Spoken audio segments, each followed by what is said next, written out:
There are certain. Oh, I need to do the intro, don't I? If anyone still cares. Hello, and welcome to another fun-filled edition of Adam's Music Box. That wasn't contrived at all.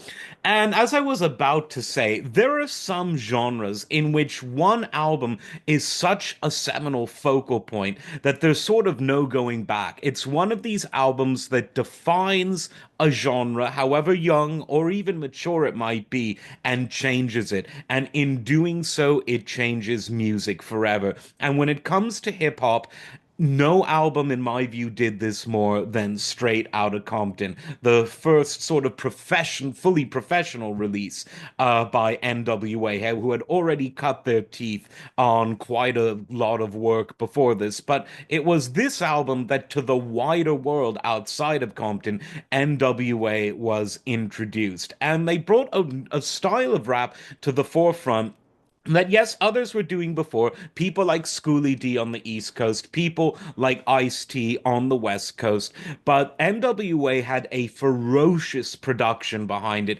because the producer was none other than Dr. Dre, someone who just a few years later would totally reinvent the sound of West Coast hip hop and all of hip hop with the G-Funk sound. And while there's some previews of what's to come production wise on this album, but this album just had a very heavy loud production style, very in your face, but very tight, very mature considering how young they all were.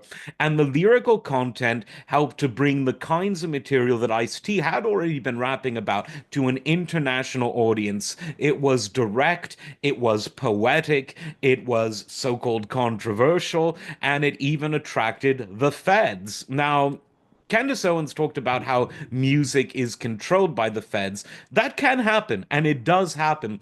But the feds aren't really into incubating musical talent. What they do is they find useful people and they use them for their own purposes when they want to.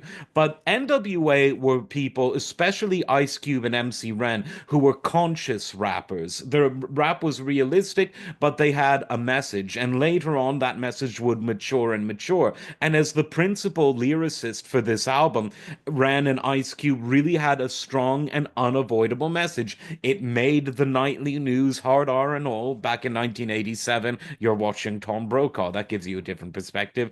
MTV didn't know what to do about it, but everyone was talking about it, and everyone from this moment forward wanted to be a fan of the Raiders, wanted to live in Compton before really looking into it.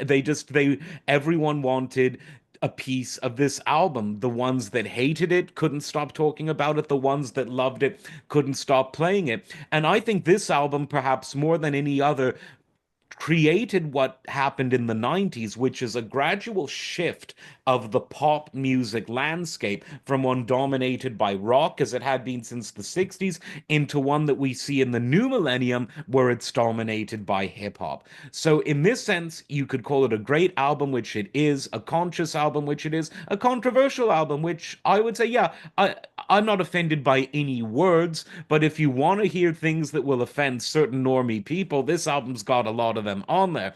And it changed pop music's trajectory forever. So love it or hate it, you cannot ignore it. As always, like, subscribe, and we'll see you next time. Take care.